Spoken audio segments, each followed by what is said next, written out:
Well, I hope you had a good week and weekend. Friday was Pioneer Day. I went up to Utah County and Salt Lake County because Saturday was the Paracon at Salt Air, which is really cool. And it's a big building that actually has a history of haunting, which is a lot of fun. And it was really a fun experience. There were three of us on the panel, and then at the last minute, they added a fourth person who had already gotten to speak for a half an hour. But we were there for about an hour. After introducing us, they just, instead of each of us doing a presentation, people just started asking questions. And it was really it was a fun thing. We just talked about folklore. Uh, my friend Danny and my friends Danny, Brian, and I are all folklorists. Brian is from Ireland, so he has a really interesting perspective on everything. And then the fourth guy is a person who has written a lot of books. He interviews a lot of people in Utah and elsewhere, and then puts the stories together in books. And it was a lot of fun. And I met at least three crews that you can ask them to come to your house and do a ghost hunting investigation, and most of them will do that for free. And I thought, if only my home was haunted, that would be so cool. I'd love to do that. And then I talked to somebody, he and his wife are from Arizona, and they found a doll at an abandoned mining town in Arizona. And this doll, they hooked it up to it's something called an ovulus, which is it's a little device that has a vocabulary of a couple thousand words and or I'm sorry, a couple hundred words, and it will respond to just radio, not radio, but changes in humidity and uh, energy, uh, like the energy cast off from poorly shielded wiring and stuff like that. But it just responds to this, and it will connect different energy discharges to words in its vocabulary. So, with an ovulus, if you're a ghost hunter, the thought is that ghosts can talk through this thing somehow. But it was really interesting because this little doll has a history that this couple has recorded of talking to people through the ovulus attached to her. That's just an awful lot of fun, the whole thing. And I made friends with the booth. It was from the Skeptical Inquirer. There's a guy named Joe Nickel who I grew up admiring. He was the voice of reason on every History Channel ghost hunter show, you know. And the guy is absolutely amazing. And it was fun to talk to them, and it was fun to talk to the different artists that they had there, the taxidermy people. The only two folks I didn't talk to were the two ladies who were psychics. And I figured if there was a message that really needed to get to me, they would have approached me, you know. That's but I'm looking forward to going back next year. I think it just stuff like that is so much fun because everybody is enjoying it. You know, you don't show up at one of those things to not enjoy yourself. And my daughter-in-law and her husband and their kids came, which, you know, he's my stepson, but they all thought it was really funny that I introduced her first as my daughter-in-law and said, "Oh yeah, and she's married to this guy." So it was a lot of fun. So that's what I did this weekend. And I also got caught up on grading. So everything now that has been turned in is graded. And there are a number of things that I wanted to talk about that.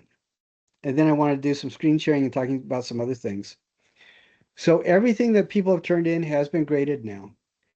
And everybody, you have until next Friday at midnight to turn stuff in, because after that is when Canvas will lock you out. If you need to turn stuff in after that, you have another couple days, just let me know. And I want everybody to turn in everything, resubmit whatever you need to. And I want to show you guys how important this is really quickly. So let me do this. Oh, and I forgot, how was your weekend, Susan?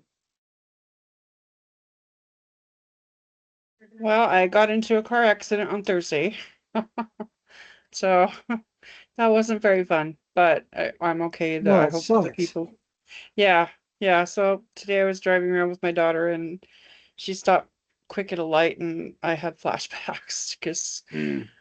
my brakes didn't work and I crashed into the car ahead of me. So that was kind of weird, but I'm okay. I don't know about my car. It's in Las Vegas, so we'll see. No, I'm glad you're okay. I think my wife is a functional health practitioner, and in car wrecks, people don't realize you can twist muscles that you don't even feel for weeks until 2 weeks later. So just take Yeah, good care of yourself. yeah. I got a massage. I'm good. Okay, good. There's the Ashi Bar. There's about 15 really good places for massages around St. George. So good. I have a massage therapist and a massage therapy assistant as daughters, so I'm when I can con them into doing it, I'm good. That's good. Yeah, give him the puppy dog eyes. Oh, don't you love me anymore? That's great. Hey, if you have the power of manipulation, use it for your good. Well, I'm glad you're okay. I'm gonna I want to share my screen and show you guys know how important turning assignments in is. And I want to share this with you so that everybody gets an idea of how the class is made up. And this is something that this is it. I asked you to look through this in the syllabus, but that was 3 months ago, so I don't think anybody remembers now, and that's fine. But I want to show this to you. See, these are the different kinds of assignments that everybody has. One is the attendance. The attendance is worth 10% of the total. And I'm going to say about 2/3 of everybody is really good about either coming, if you don't come live, you've been really good about coming in and watching the recordings and stuff like that and responding to it. So that's great. But if you haven't, um, realize that the recordings and everything, if you don't do the attendance, and some people just think they can take a miss on it, that is a full letter grade right there. And you can listen to the attendance things while you're doing other stuff. You don't have to stop everything and pay attention to the whole thing. You can listen to it in the background and just write down 5 things that you notice. That's all you do to get attendance. And that, 10% of a total, that is a full letter grade. The other thing that attendance is really important, I can tell right away when people turn in things and they haven't listened to or watched the recording of our class discussion that week, because the assignment, and I can also tell when they just rush through and don't actually follow the directions of the assignment. It is a really, really bad idea just to look at the last paragraph and think you understand it, or to skim through it. Watch the attendance videos, at least listen to them, and that will help you to have the context and understanding to do the assignments. So that is very important. Another thing that I think is really easy that is also a full letter grade right here are the quizzes. And here's all the quizzes. The quizzes are each anywhere from 2 to 10 points. You can take them while you have one window open looking at the quiz and another window open looking at the module. And I noticed, and up until about right here, Ghana and the Kente cloth, right up until then, almost everybody was taking all the quizzes. And then things have really dropped down right here. And of course, I understand that quite a bit because, like, the last quiz isn't due until Friday. But I want everybody to make sure you take all the quizzes. And if you don't get perfect scores on the quizzes, I write down which questions you need to go back and double check and look at. All the quizzes are opened up so you can take them 40 different times if you want to. I hope nobody does or has to, but you can take them over and over again. You know, if that's something that you find soothing that helps you to go to sleep at night, great, do it. But these quizzes, that's another 10% of your grade. That's a full letter grade.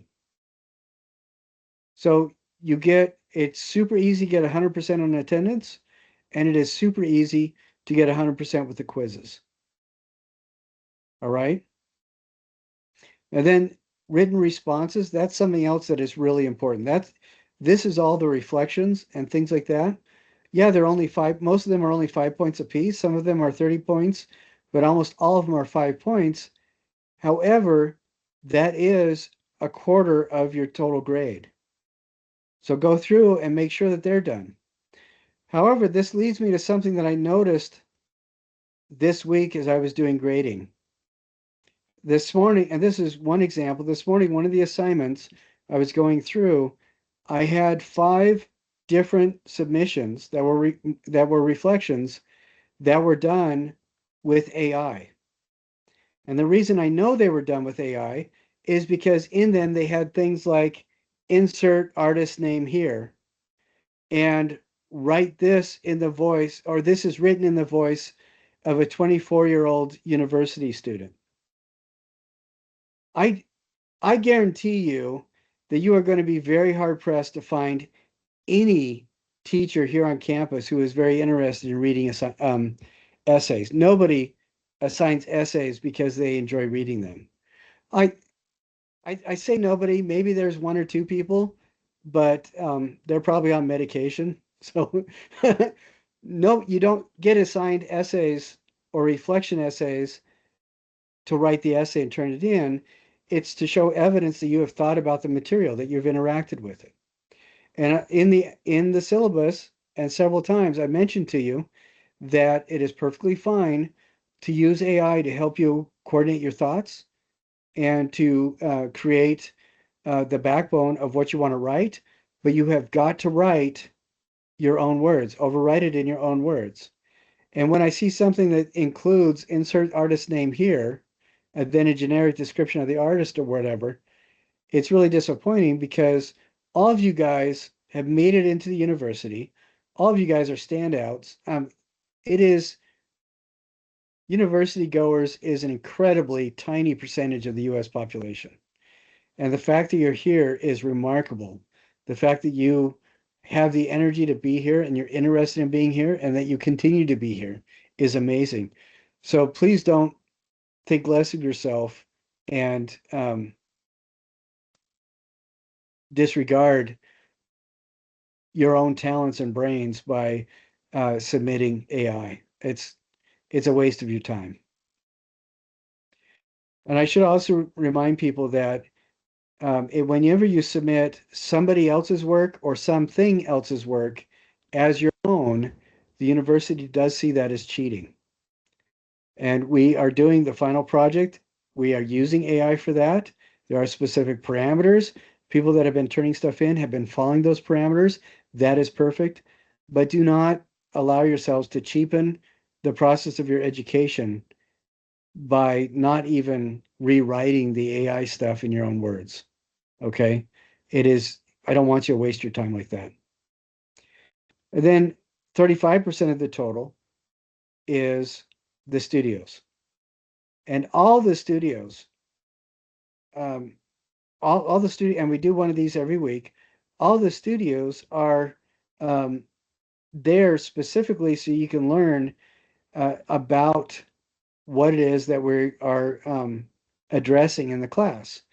And you don't have to be a really good or successful artist to succeed. What you do have to do is follow the directions. And clarification on the directions is always done in these recorded class discussions, which is why attendance is so important. And I know several of you have told me coming through and listening to the recorded attendance discussion the class discussion has really helped to understand the assignment. So please don't take that lightly. Go ahead and do that. And then our final project, this is both the artist that you are researching and writing that short essay about, as well as creating the AI image for the Mali Empire. And we're going to look at what people have done for that. And our final. And I want to talk about a little bit about the final, and then we're going to go in and talk about our last week of the class. Okay. So I notice that this has not been published yet, and it will not be published yet. I'm going to show you that looks like. Let's see. We're going to go to the front. This is the front of the our canvas. If I go to modules, and then I scroll all the way down to the bottom, this gets me to final projects. There are two things that are already published. One is the module that says final projects, and this is talking about wrapping up the essay. I say finish your amazing PowerPoint and your project creating something for the Mali Empire, which didn't exist but should have. The PowerPoint, I should change that to say essay. So I'm gonna change that right here. So you're amazing. Let's see.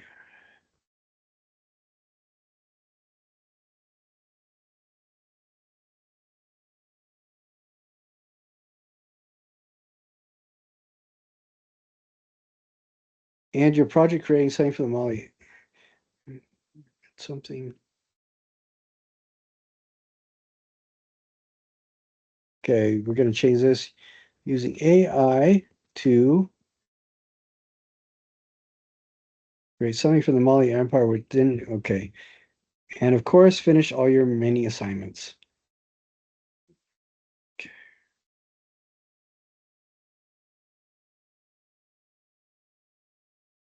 Okay. People have been people have been remembering to post their artist essay in the discussion, which is great. Okay. I got to change this.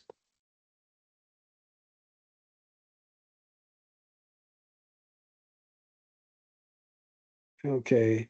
I want to write this so everybody sees it, is online from Monday, August 3rd to midnight, Friday, August 7th.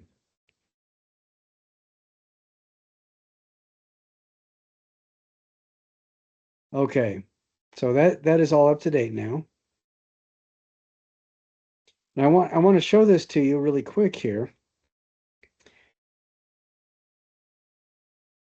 So this next week is when the final is, and I want to talk to you about that. So I have two things written for this, and our final for this class. This is where I talk about it quite a bit. There are going to be 4 questions for you to answer, and then you submit the answers. You are required to take the final, but it is not a test. All right, it is not a test of the stuff that you learned. That is not what it is. What it is 4 questions that talk about your personal experience taking the class and talking about some of the principles that you learned. You are not going to be asked to remember any specific dates or any styles of art or anything like that. Now, this is going to be open uh, in the morning of August 3rd. It's going to run all the way, it's going to remain open all the way through midnight on August 7th. And you can resubmit it as many times as you need to. There's going to be 4 questions. Let's say you answer them, but you get under the minimum word count. I will tell you, and you can resubmit it. And I have had people resubmit the final several times, and that's totally fine. I don't mind doing that. Now, the other thing I should tell you though is, according to department mandate, if you do not take the final, again, it's online and it's open for 5 full days. If you choose not to take the final, or you don't take it for whatever reason, you can lose up to a whole letter grade.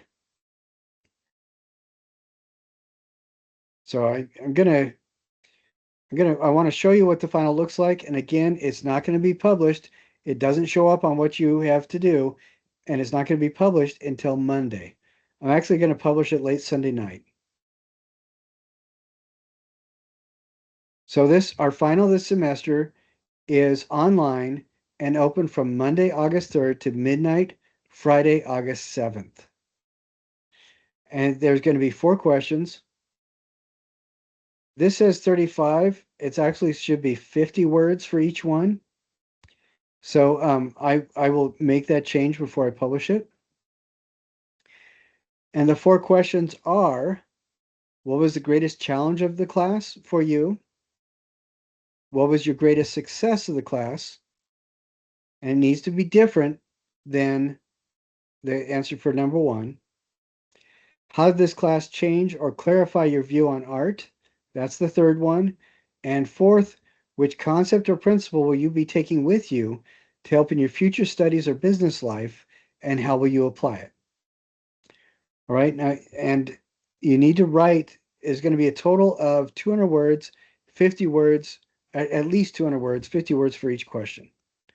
And I'll make that edit right now so that everybody can be completely clear about it. Okay.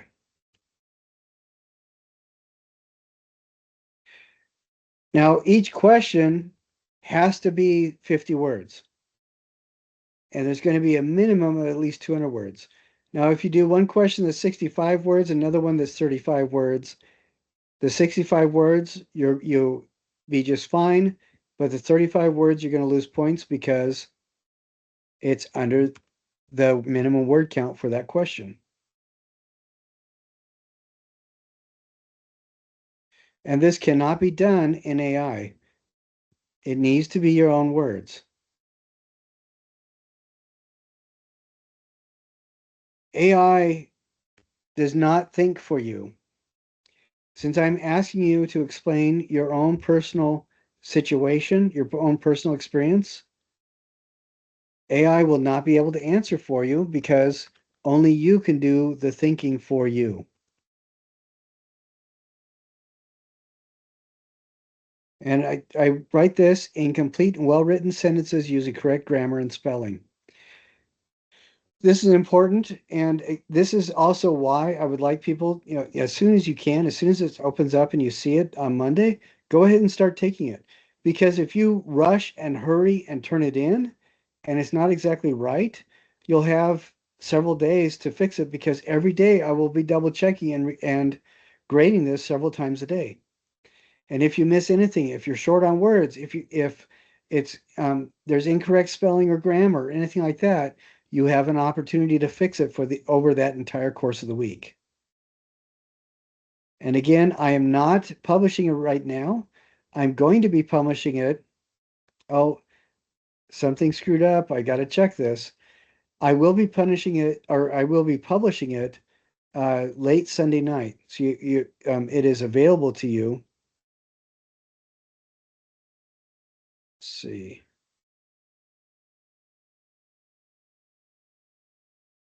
All right, here we go. 11:59 p.m. All right, there we go. Due date. So you have until a minute before midnight on Friday, August 7th. And I lost track of what I was thinking of group. It is in the final project group. But even though this is a small part of the grade, because of the way it's weighted, if you don't take it, you can lose an entire letter grade.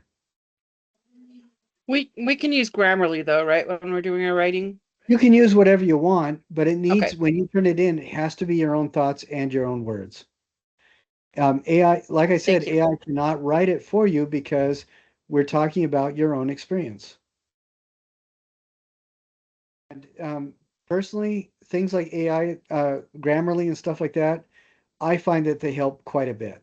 So if you have access to that, if you want to use it, that is totally fine. Great, thank you.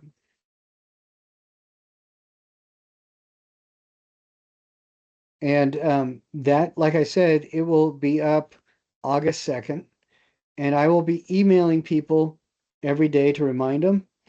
Uh, at the beginning of the semester, everybody promised that they would be listening or reading the emails and stuff like that. And I'm finding that not everybody is. I know that not everybody's going to watch this video, and that's sad because they're going to be really disappointed. If they're not paying attention to what's going on, like they promised to at the beginning of the semester, they're going to be really disappointed. One year, I had two students that just dropped out of contact about 6 weeks before the end of the term. Didn't hear from them, didn't hear from them. They neither of them got good grades at all at the end of the semester because they hadn't turned anything in. And then 2 months after the end of the semester, I started getting emails from them complaining about their grade and trying to find out what they could do about it. Well, it's a little late. And so I'm hoping that people stay on top of stay on top of their grade. That's why I keep pushing, yeah, submit stuff, submit stuff. Now, I will say last week, everything was graded, everything was done. And then between Wednesday and yesterday or last night, people turned in almost 100 different assignments. And that's awesome. I love that. So I just spent the day relaxing on the couch, grading everything. But what that means to me is that students are, I mean, you guys are actually finishing stuff and turning it in. So keep doing it. That's great. That is awesome. All righty. Now, I think I've talked about all of that. And then now I want to go back and talk about the last module of the class and go over that. Um, there's a couple assignments that say on them that you're supposed to do peer reviews and stuff like that. I I know it says that. I just give you the points for the peer review, even though I don't make you do it because I can't figure out how to work it from my end. And I have no idea, I have no way of knowing if anybody does it from my end. So don't even worry about that part of it. If and I've said that, I know I said that last week and the week before, both, and said it other times too, but I still get emails with people getting really concerned about that. And I don't know how to work it, so don't worry about it. You'll get the points anyway. So, just um,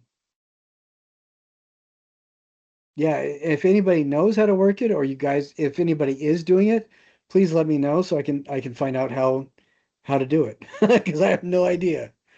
So, but that's the moral of the story. Don't worry about it, and you get those points anyway. I have noticed that a couple times with the abstract thing, we've made it very clear. We talked about it several times. No stick figures, no identifiable things, no identifiable objects, and we've been pretty clear about that. And people have still turned in some stuff, and a couple of people have actually turned in AI generated paintings for this. And that on that, I was on a couple times when people have done that, they've gotten points for the thumbnails that they made, but I can't give points for AI paintings because this is not a digital painting class.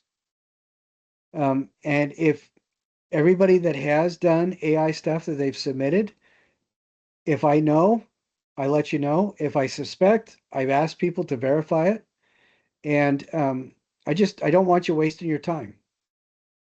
It is complete waste of time to do for this class, since you are learning about the experience. It's a complete waste of time to do paintings in AI for this class.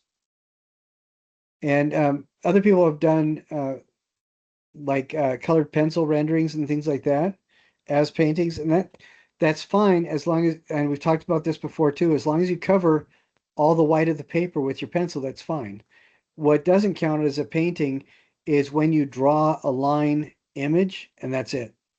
That doesn't count.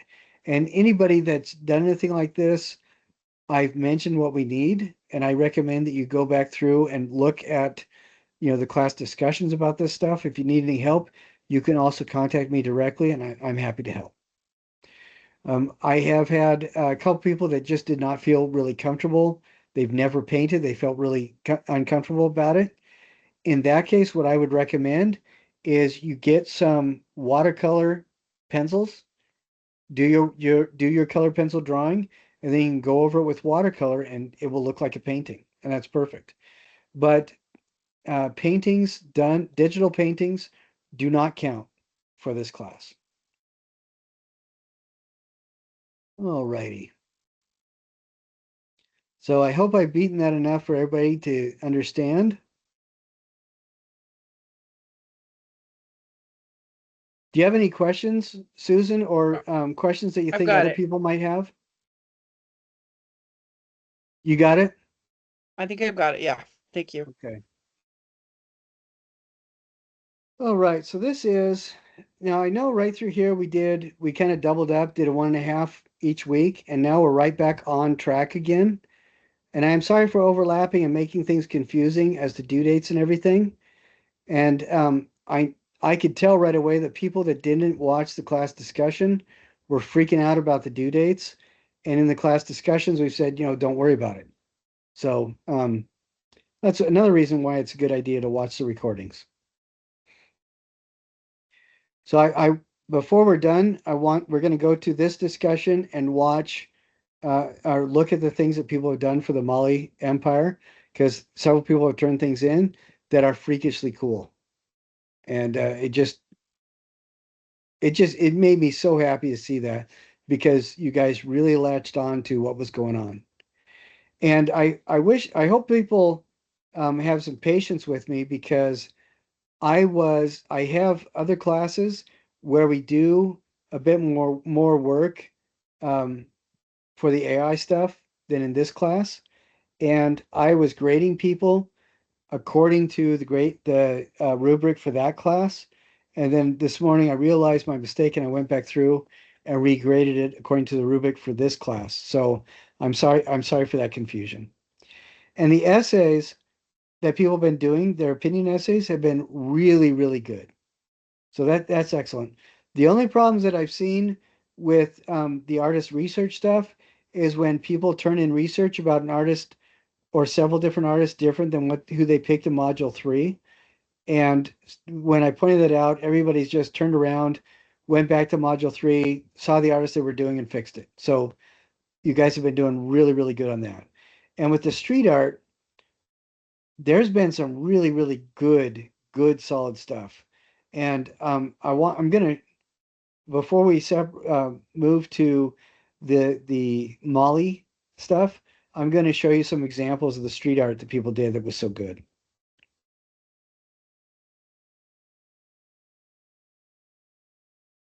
So the reason I'm quiet is I'm just setting it up. Okay, so we've talked about the final and different things like that. We talked about some of the modules and some of the stuff that people had problems with. I wanted to iterate for the Surrealist Strategies Studio. When people did not give perfect points, there are four things going on.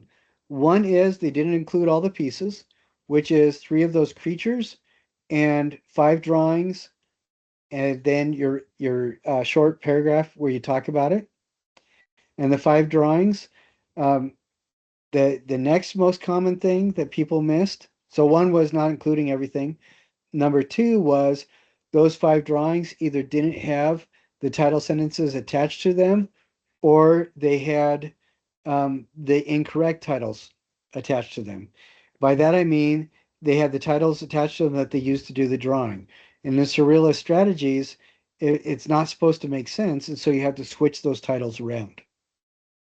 So those were actually those are the two most common issues that people had.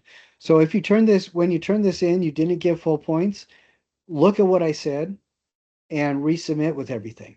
Oh, and then the third most common thing is I have had a couple people, like if they missed some of the writing or one of the images or whatever, they would resubmit with just that image. And what happens, I mentioned before, Canvas overwrites every previous submission with whatever the current one is. So you have to get all your things together and submit everything at the same time. So that's what that case is with dot on cubism and everything. All right, now today what I want to talk about is the power of looking closely and just go through this with you. And we're gonna and the quiz is about careers in the arts as well. And we're gonna talk about that briefly.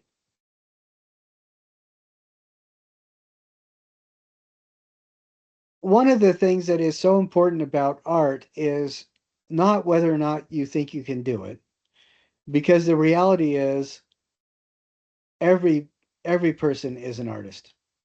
Every person is. And your medium may be very different than what you believe art is, but being a human, you're drawn to make things that didn't exist that in that particular way ever before. You are unique. Neil deGrasse Tyson says it like this: with science, if you don't discover or publish something, somebody else is going to come along who will. With art, if you don't make something, nobody else can do it for you. Art is something that is uniquely human. And that is not just, we're not just talking about dance or singing or music, any other kind of music or painting or drawing. We're talking about everything that you do that represents something new that didn't exist before. And that can be teaching kindergarten to growing potatoes. It doesn't really make any difference. Everybody is an artist. Now, what this particular module to focuses on, though, is how we look at things and how we organize our thoughts when we share what we see, when we look at things. And this is particularly talking about encountering visual art, but it applies to, I think, everything. When we talk about seeing versus understanding, everybody with eyes that work can see. Understanding is different. And I think that the biggest difference in this is vocabulary. I think I mentioned last week, did I mention last week about the color blue and how it didn't show up in literature until about 2,500 years ago? Did I mention that? Okay, because blue has been around since the heat birth of the universe. So 14 billion years. Blue has always existed. Human eyes developed the capacity to see blue about 2 million years ago, at least, if not earlier. Our ancestors of 2 million years ago, even earlier than that, had eyes that were at least as precise as the eyes we have now. So we've had the capacity to see blue. Our ancestors used blue all the time. Uh, Egyptians used blue 6,000 years ago in their paintings and things like that. And there's other evidence of blue being used around the world as well. The Etruscans even used it 3,000 years ago in their paintings and everything. But the word blue doesn't show up in any literature in the Western Hemisphere until about 2,600 years ago.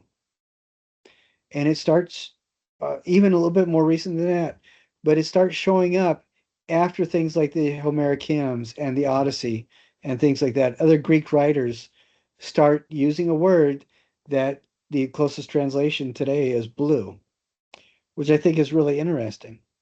Now, anybody have any, do you have any idea of how many words there are that mean blue?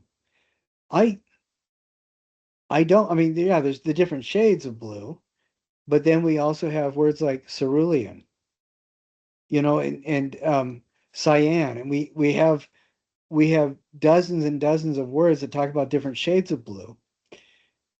And there are more different shades of blue with the hexadecimal pigment system that can be cataloged on the pixels on your computer than the human eye can differentiate.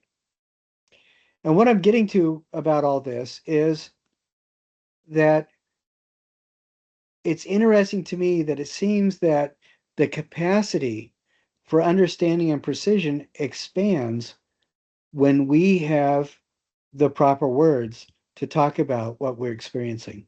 And I think that's what the difference is between seeing versus understanding. And this is one of the reasons why I introduced everybody to these four tools: description, analysis, interpretation, and evaluation. These four tools help us to guide our encounter with something. So instead of just seeing it and walking by it, like mentioned, Clement Greenberg talked about that. I mentioned that like 3 weeks ago. When we use these words and have them in the back of our mind and we use them to process our thinking when we encounter something, that's when our seeing changes to understanding. And I want to show, as we go through this, I want to demonstrate this a little bit. So as you can see, we have the cold look exercise. Don't scroll down yet. And then I tell you, look at this. It's kind of hard to do this on your own, but you're going to try. And then look at this really quickly. What do we see? And so we just saw it really briefly. If we look at it really, I mean, Susan, can you talk about what you saw really briefly in that? Just for that 1 second? Yeah, I saw a man and a woman in um a farmhouse in the background. They have very stern looks on their faces. The man's holding a pitchfork. Well, yeah, that's pretty good. That's excellent.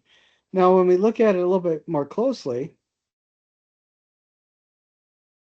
now we can start. If we spend a little bit more time, we can start talking about the clothing.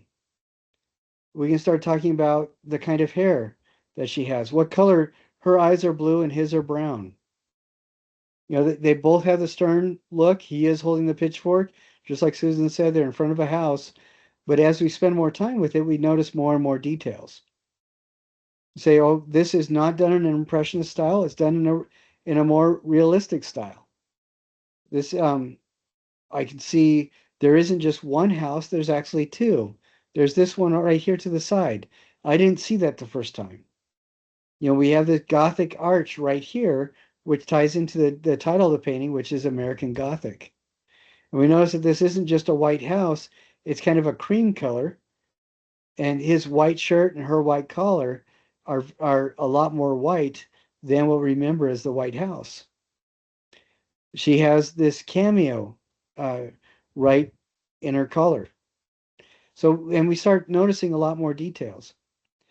And now this is kind of just a silly exercise, but I really want you guys to think about that process and how much more you can identify if you spend a little bit more time with something. And this video I think is really good. It's not very long. It's only it is 9 minutes, but I want everybody to watch it.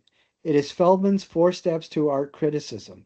And this person actually talks about those steps and demonstrates how they're used. Now, I also had you guys watch a video a couple weeks ago about people looking at a sculpture in a museum and talking about it. And I think I may have a link to that. If not, don't worry about it. We aren't going to worry about it. But this is really important. And the reason is when we use these 4 steps, it directs our thinking and it helps us to be more precise, not just in our observation, but it helps us to be a lot more clear as we share what we see with somebody else. So these 4 tools: describe, analyze, interpret, and evaluate. Describe is what we've been talking about when I asked Susan to tell me about what she saw. There's a house, there's the color of the sky, there's two people, he's taller than her, He's holding a pitchfork. All those things have to do with describe. And the more time we spend, the more precise we can be in the description. This isn't a red house. This is pink. This is more of a brown apron that she's wearing. She has this zigzag bric-a-brac on the edge of the apron to dress it up a little bit. It's a three-tine pitchfork. So we can get more and more precise as we spend time talking about it. Analyze is where we talk about how the artist made it. Okay, the artist is paying attention to balance. They want you to be engaged with the people in here, and that's one of the reasons one of the people is looking at you. And this is balanced because even though they're different sizes, they're one on either side. The house is roughly in the middle. And so the artist is very aware of that kind of informal balance that we mentioned earlier, a couple weeks ago. It looks to me like he used oil paint. And the reason why I say that is because the colors are blended, particularly in the sky. And we see that this has a kind of Renaissance style blending that they did, which is evidence of either slow drying acrylics. This was done before acrylic paint was even available, or longer drying oils. It looks to me like the person was very aware of patterns repeating, and he used those things to help in creating the composition. So that's analysis. Interpret, what does it mean? Well, a lot of the times the artist isn't in front of us to ask them, so what can we talk about it? This is called a Gothic arch. A Gothic arch is an arch that is made with 3 points of the compass. The width right here is the same as the radius for these two sides of the arch, and it became a symbol for the Trinity. So usually in a setting like this, particularly since this is American Midwest, this is a symbol of Christianity. So, whatever mode of Christianity they're living by, this is the artist's kind of subtle hint or symbolism that these people at least consider themselves to be Christians. And maybe that is reinforced by the 3 tines on the pitchfork. And it looks to me that his eyes looked right at us. He's not entirely confrontational, but he is pretty sturdy looking. He's and certain of himself, and her eyes are a little bit more deferential. So maybe that is a symbol that the artist is telling us that in this group of people, maybe there is a male dominated or a male hierarchy. I don't know. And a lot of the times when we start talking about interpretation, it's what we see in the painting and what we imagine might be there. And it could be right, it could be wrong. Well, there we have these different colors. Maybe the colors mean something. The sky is not completely clear. It looks like there's some clouds in it. Maybe that means something. The trees might be a specific species. Does that mean something? So all those things might mean something and help us to interpret what we're seeing. And then evaluate. This is where we talk about whether or not this painting is successful. This painting became an anchor point for the movement called regionalism. So on that point, this painting is successful. It's also been around for almost 100 years and is still popular and used as a waymark for art historians. So in that case, this is successful. Also, this looks like a realistic portrait of this couple. And from one perspective, this couple is still around because their portrait remains something that so many millions of people see every year. So in that perspective, from that point, this painting is also successful. So each of those 4 steps has a different kind of realm. And I talk about boundaries.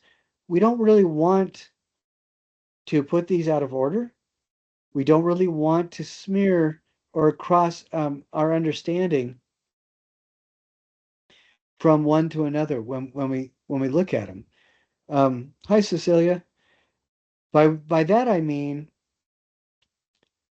we want to describe what we see first before we start analyzing it. We want to describe it before we start interpreting it, and we want to hold off whether or not we think that the thing that we're looking at has any value until after we've gone through this process. Because if we don't, a lot of the times we find out that we miss something. And I recommend going through these steps in order, because if you do that, by the time you get here, even if you had a flash insight at the beginning, whether or not you like something, your opinion may either change or deepen by the time you get here. So it's important not to kind of spread the boundaries, as much as you can avoid it.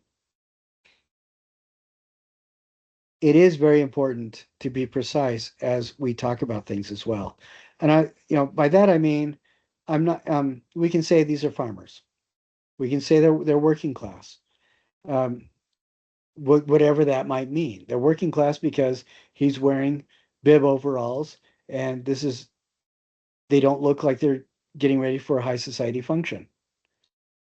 But the reason why I'm saying that, why I led to that conclusion is because I am being precise about the visual imagery that is present within the painting.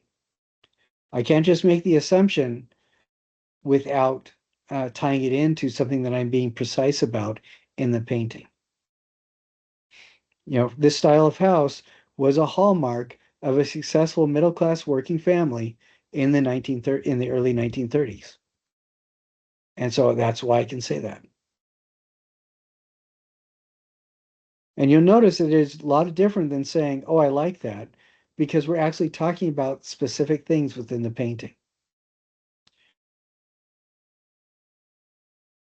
And I want you to go through each of these uh, portions of the module, read it, and see what you think about it. And then this right here, this is, I think that this is about another 4 or 5 minute video. And uh, Sandra Sawyer actually applies these tools one after another, looking at this painting, which is called Christina's World, and I believe it was painted by Andrew Wyeth. And then you could probably do the same kind of thing with this, which I hope everybody recognizes. It's Van Gogh's Starry Night. And if you look at it for just a brief second, it gives you one impression. When you look at it longer, it starts giving you more and more impressions. And sometimes people get more and more unsettled, and other people enjoy it more and more. It just depends as you go through and look at it longer. And I ask you to go through this little process looking at that painting. Now, one of the questions I ask is, how is art alive? Which seems kind of silly because it's just a thing, it's an object. But it becomes alive because, yes, this is one object, but it is constantly evolving and changing. How can I say that? Have you ever, Susan or Cecilia, have you ever had a favorite movie or a book that you like going back to and either rereading or rewatching, say every couple years? Absolutely. Does it change every time you go back to it?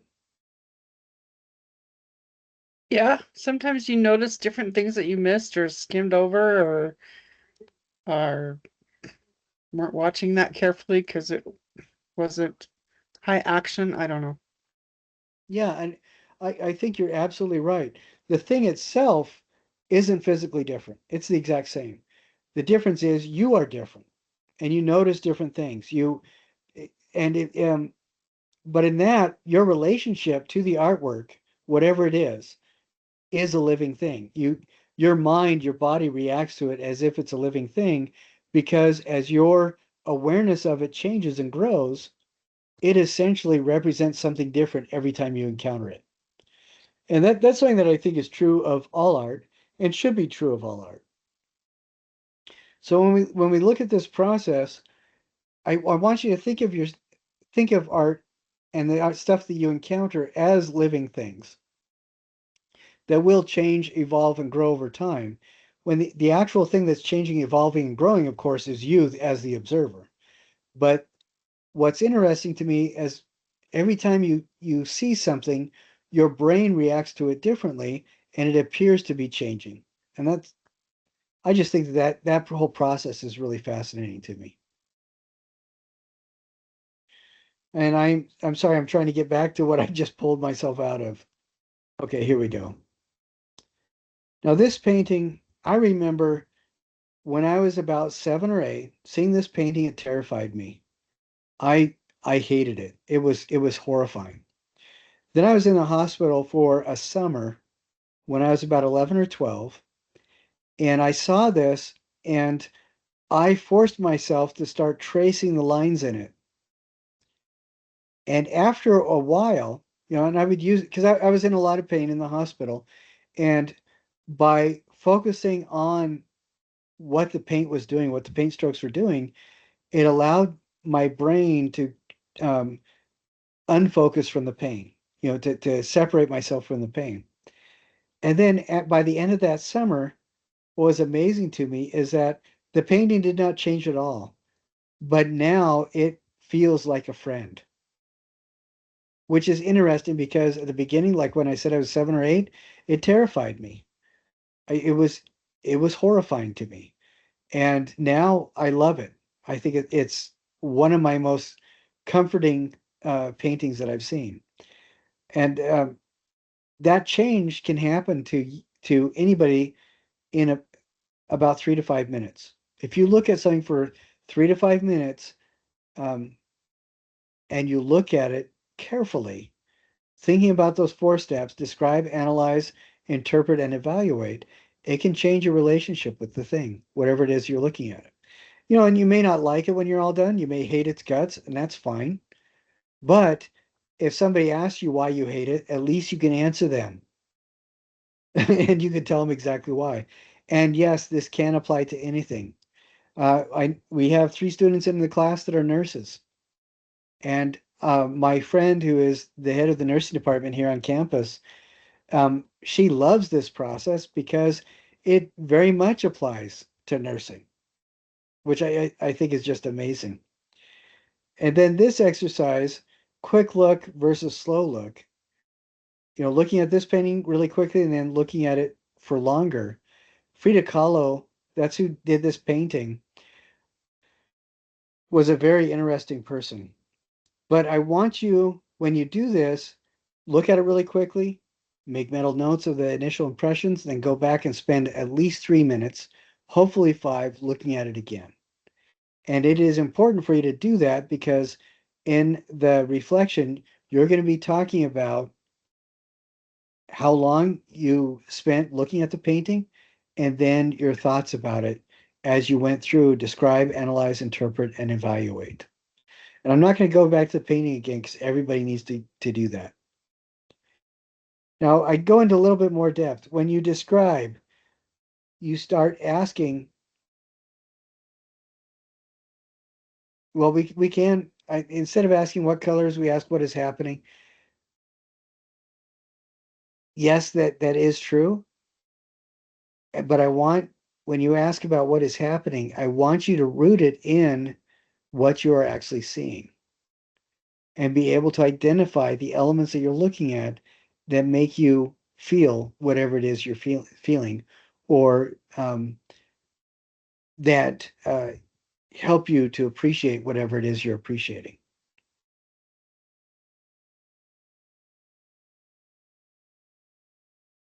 Now, what this is talking about is if we are coming across a situation rather than a painting. I'm sorry, I hope I didn't confuse anybody. So if it's a situation, instead of asking what colors like we would in a painting, we are asking what is happening. If it is a situation, instead of trying to figure out how the artist made it, we start extrapolating how did this situation happen. If it is a situation, instead of talking about the symbols that the artist uses, we can start talking about what it means in what the situation means for the people involved. When we're evaluating, instead of if we are evaluating a situation rather than art, we're not talking about whether or not the art is valuable. We're talking about how important it is to the people involved. And I'll try to demonstrate this a little bit better. Let's say you work at a fast food restaurant and you have a customer that is really angry. For the describe, what are you going to do? You're going to do your best to calm the person down and ask them, well, what is the problem? What are you upset about? And then they'll describe what they're upset about. Hopefully you can get them to talk, say, well, the food did not get the way that I wanted. And then analyze. That's when you start saying, well, what did you order and what did we provide for you? Okay, and then you start saying, okay, what's the difference? And for interpreting that whole situation, usually 9 times out of 10, and when I was working customer service and stuff like that, the person themselves is not honestly upset with the situation. They're upset about something else, and the situation gave them an opportunity to vent. And if that's the case, then taking care of the situation is not an attack on you. You're just being kind to somebody who had a bad day. And it completely changes your relationship. Because if you can help them then to resolve this little piddly thing as part of their day, you can change their entire day and their entire memory of the day. And it completely alters the situation. And for the evaluation, 9 times out of 10, if you're able to help an upset customer to and calm them down and let them know that you're on their side and do whatever you can within the bounds of your job to help them have a good experience, the entire situation or encounter can be transformed into something that is incredibly good and positive for everybody involved. So does that make kind of sense? How we can apply this? Okay. And Cecilia, please, if you have any questions or observations, please um, speak up. And then with this written reflection, everybody who's done this really has done a good job on this. And this is about that painting that we looked at really briefly, Frida Kahlo painting. And I want you to look at it really quickly, think about what you saw, then look at it longer for at least 3 to 5 minutes. And then this is where you write it down and you submit that, at least 120 words. And that's what this whole thing is. I mean, that's the most important part of this module is what it is. Now, the quiz is about careers in the arts, and we can talk about different types of careers. What is really interesting to me with AI, a lot of people think careers in the arts are going to disappear. Why is that not going to be the case? There are several reasons, but why is that not going to be the case? And Machines can't create, they can only do what they're told to do.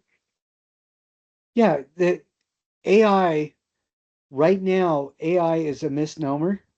Because when we think of intelligence, we think of intelligence like what we have, where the intelligence is self-aware and self-reflective. What is so amazing about AI is it can go through millions of data sets and data points, and it will extrapolate the elements that fit close to each other 9 times out of 10, most of the time. That's what it's doing. It's a statistic. It's rendering models with statistics. And so when we say, I want a scary painting that looks like it's in a Baroque style, but I want it to be of two fluffy bunnies next to Winnie the Pooh, what it's going to do is extrapolate all the statistical evidence of when bunnies are next to Winnie the Pooh, bring those together. It's going to extrapolate what kind of a critter is Winnie the Pooh, and use that to adjust how appropriate the bunnies are, the designs. It will extrapolate what are the significant characteristics of Baroque paintings and layer that on, and it will generate an image that is demonstrates all the statistical instances of those different things converging. Like Susan says, it doesn't think for itself. And but I think that it is a really useful tool if we understand it and we're able to use it properly. I use AI quite a bit. I use AI to help me design. I use AI to help me write. Uh, what I've done though is I've been writing for about 30, 35 years. I have created a database with my particular AI program that I use that has all of my writing. So it knows how I think, or it can extrapolate how I think and help me develop models for outlining different things so that when I write, it's a lot easier for me because I already have outlines. I already have these kinds of things. And then it can also go through and proofread.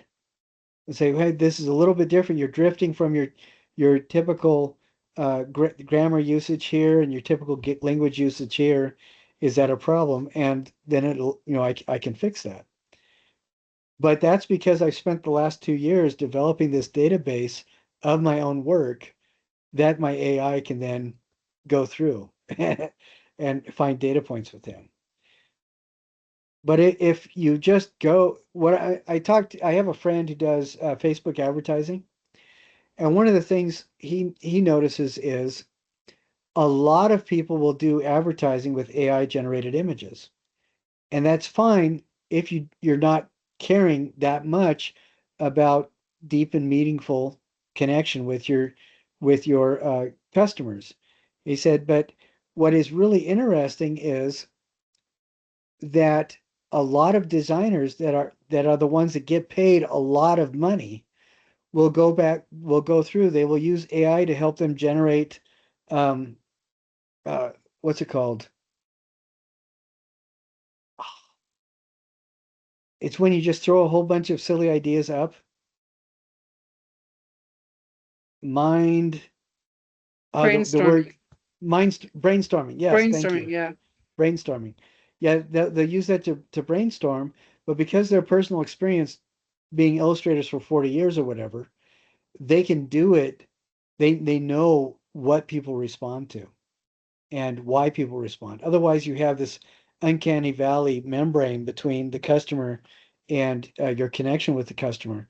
Uncanny valley is when we get right close to realism or right close to personal connection, and then something falls off. An example of this is Polar Express, the animation for Polar Express, when the animation was just amazing, but they really did not get good animation in this part or this part of the characters. And so a lot of kids had a hard time because they thought it was realistic and they didn't understand why it felt wrong. Or when you see 300, they did a lot of animated green screen for the backgrounds and stuff like that. And if you don't decide when you start watching the movie, yes, this takes place in an animated world, and you're ready for that, it makes you really uncomfortable because you wonder why the colors are wrong, why the shapes are wrong, and all in the background. And that kind of separation, which a lot of the times is subliminal, that's called the uncanny valley. And people that are real experts as artists in the field know how to navigate that, and whatever the field is.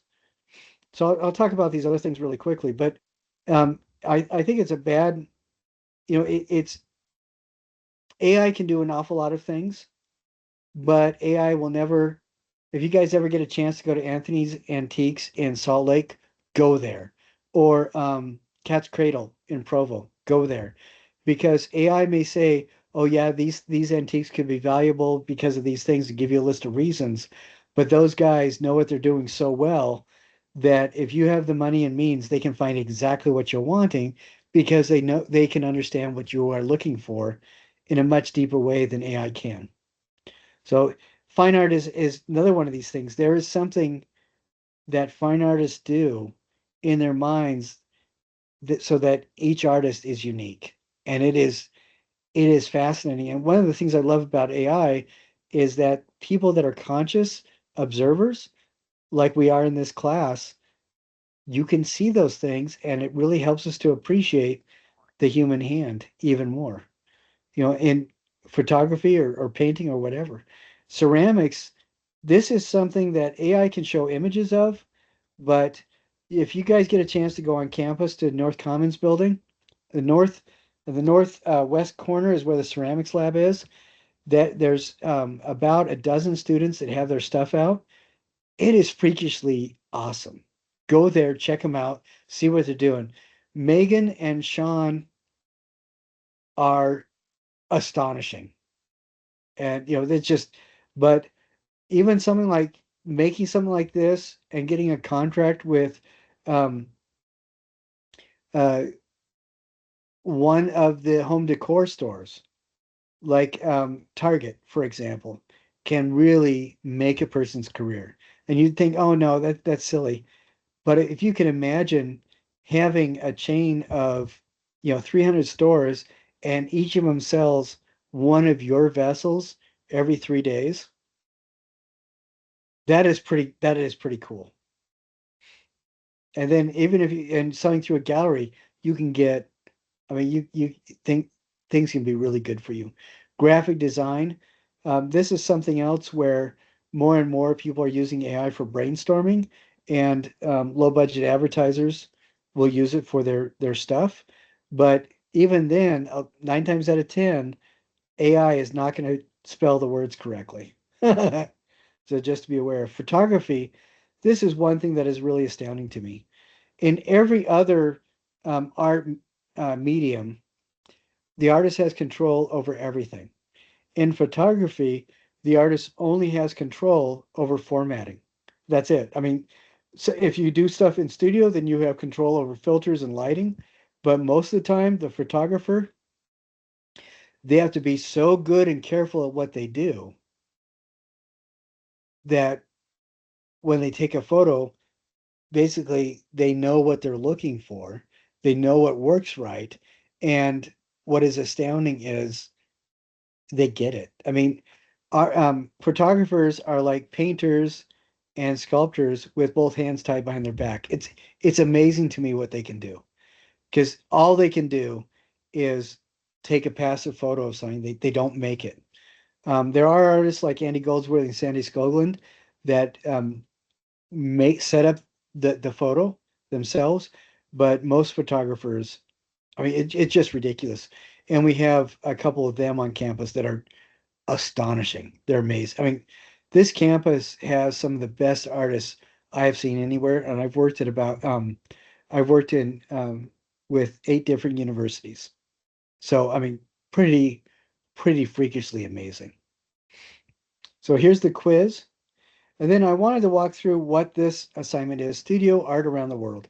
You are not going to be making anything for this. You're going to be applying what you've learned in the previous elements of this particular module about how to look at art.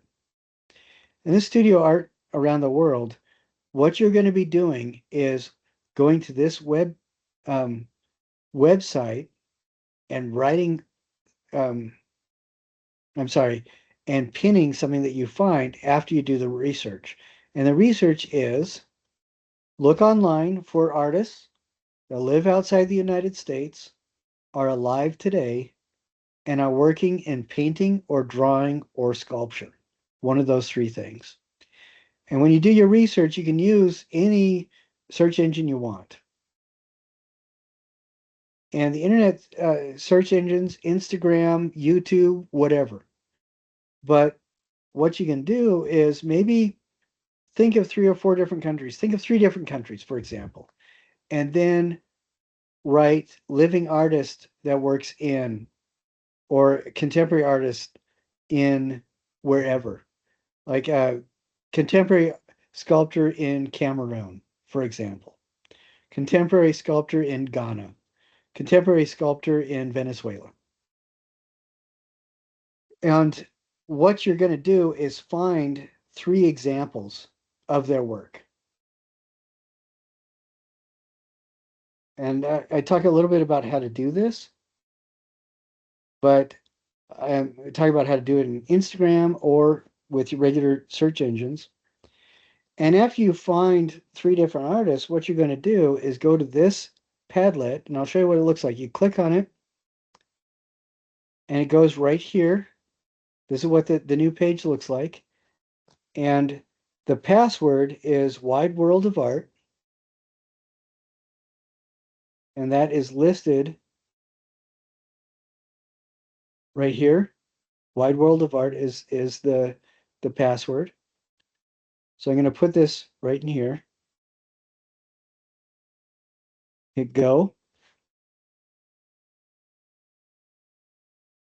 I'm not gonna, I don't have to save this. But everybody on campus that takes Art 1010 is doing this as well, and other people around the world too.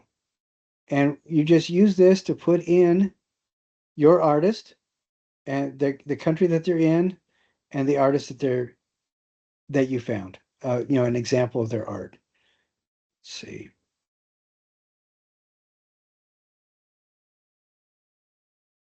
I Oh, and there's something in Greenland and stuff like that.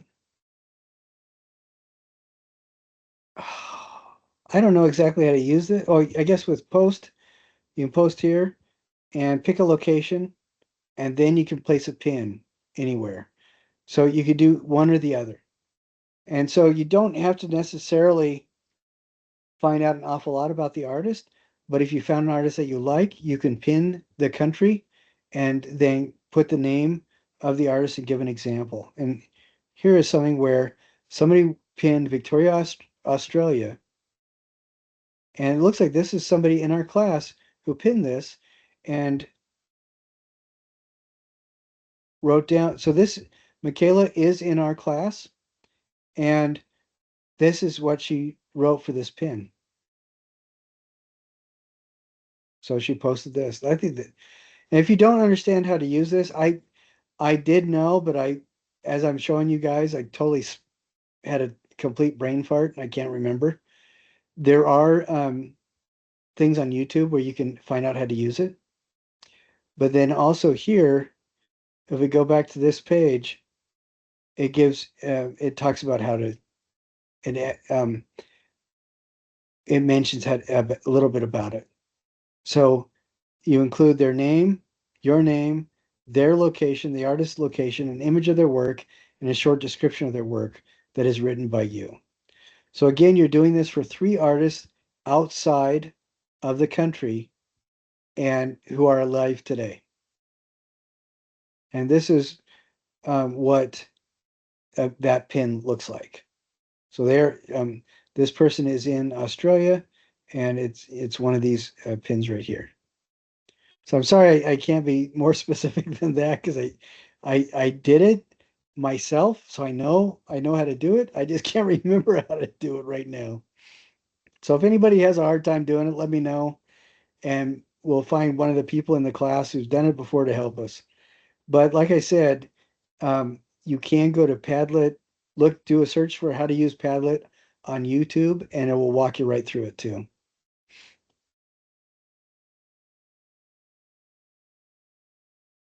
Now, I talk about how to think about art. You can go to that module, or you can just do this. You pick one of the 3 artists that you selected for this part, and one of their artworks, and you do not. It would be nice if you posted the image, but you don't necessarily need to of the piece of art that you critique.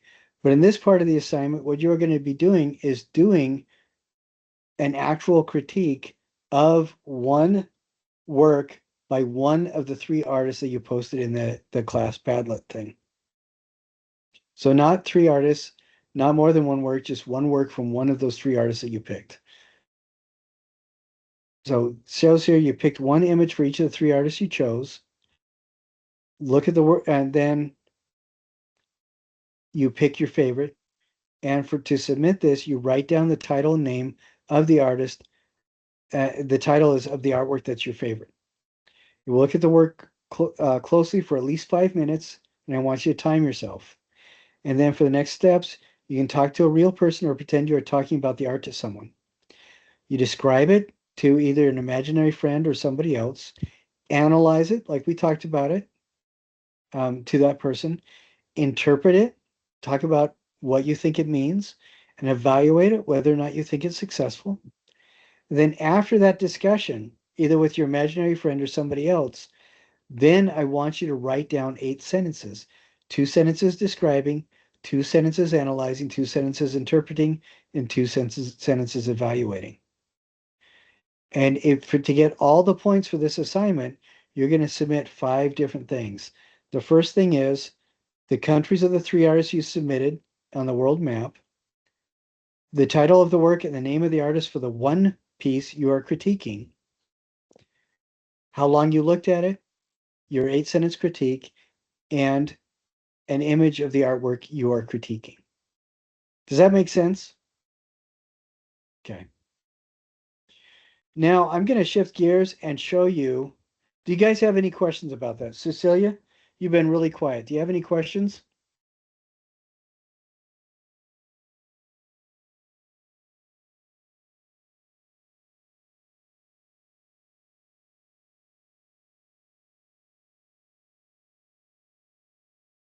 I don't see any response.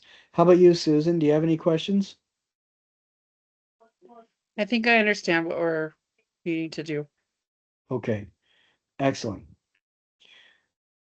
All right, I want to share with you guys what people have been submitting in the class discussion for the art of the old Mali Empire. And this is um, from our module, the final project right here. This creating for the Mali Empire. That's what we're looking at right now. I think 8 people turned in their stuff, and I want to look at it and show you what people have done. So this is the first image. And what I like, this person wrote down, it's a ceremonial throne designed for Sundiata. And this person listed the 5 things that they asked their AI to look at when designing this. They had to look at architecture and different things like that. And then they also told the AI what materials to be mindful of and what visual textures to be mindful of. And I thought that image was really very cool. Looked really nice. Oh, and it looks like we don't have an awful lot that people have submitted to the discussion. Okay, so I'm going to change this. I'm going to find something else that shows more images.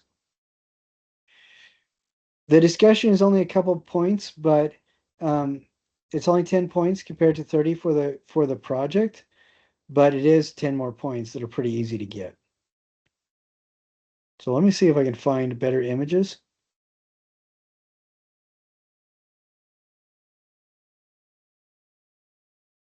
And these are not, I mean, these are due next week, during our final.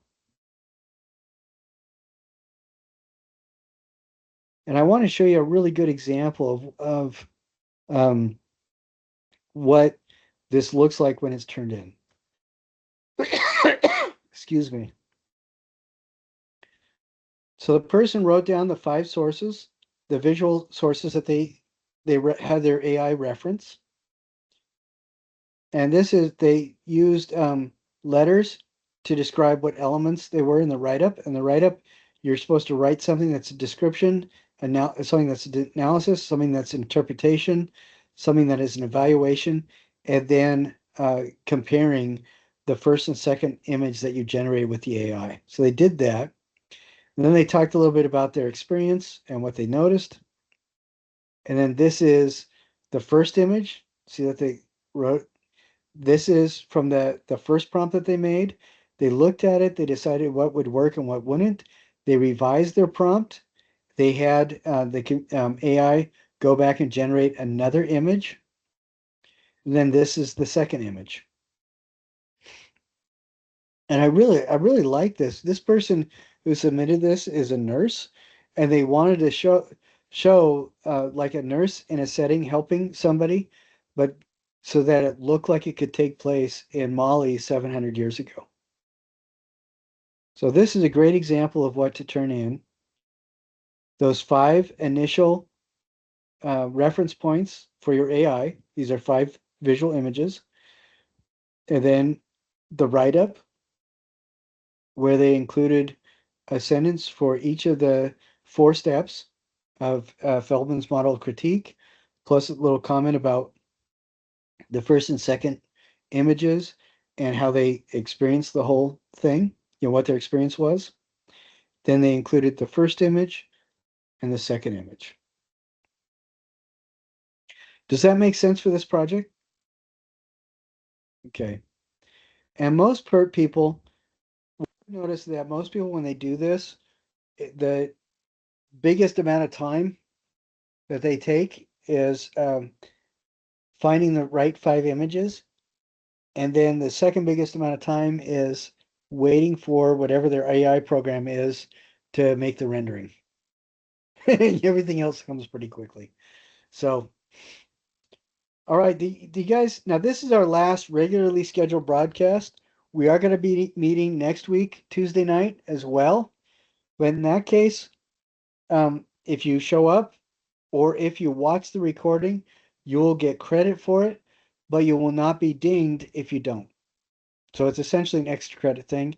And that's, we'll look at some more of these images that people have turned in and submitted, and I'll be able to answer whatever questions people have. All right.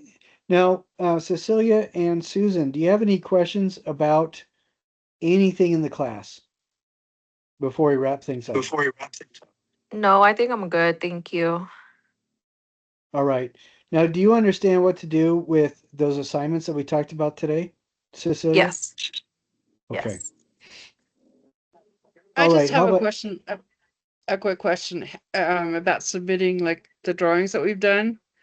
Can we scan those and then submit them that way, or do we have to photograph them and? whatever will work, but Okay. HEIC file types will not work. My computer does not recognize that. So I've had people scan them in on a bed scanner and translate and then embed them into a PDF and submit them like that way, or submit them as a JPEG. That works great. I've also had people embed them into a Word doc and submit that. So scanner is just fine. Okay, that's very helpful. Thank you. All right, folks. Well, thank you so much for joining with me today. And if anybody has any questions, please let me know. Again, submit everything that you possibly can, resubmit everything you possibly can. You have up until next Friday to submit everything and resubmit everything. The final is going to be from Monday all the way to Friday at midnight next week. And it is not a regurgitation test of the stuff that you've learned. It is 4 essay questions so that you can share what you learned, what you encountered, and what your experience is with the class. All right.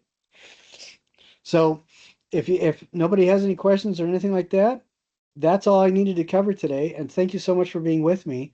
I did want to mention one more thing. If anybody's confused about any of the assignments or the grading or anything like that, let me know. And you can either email me or text me, and we can set up a Teams video call, and I can walk you through whatever it is that you're having issues with. I'm more than happy to do that. All right. Great. All right. Thank you. Thank you. Thanks, Thank Cecilia. you. Thank you, Susan, for being here. And I look forward to seeing you guys next week if you choose to come. And in any case, have a wonderful week and weekend. You too. Bye. Bye. Thank you.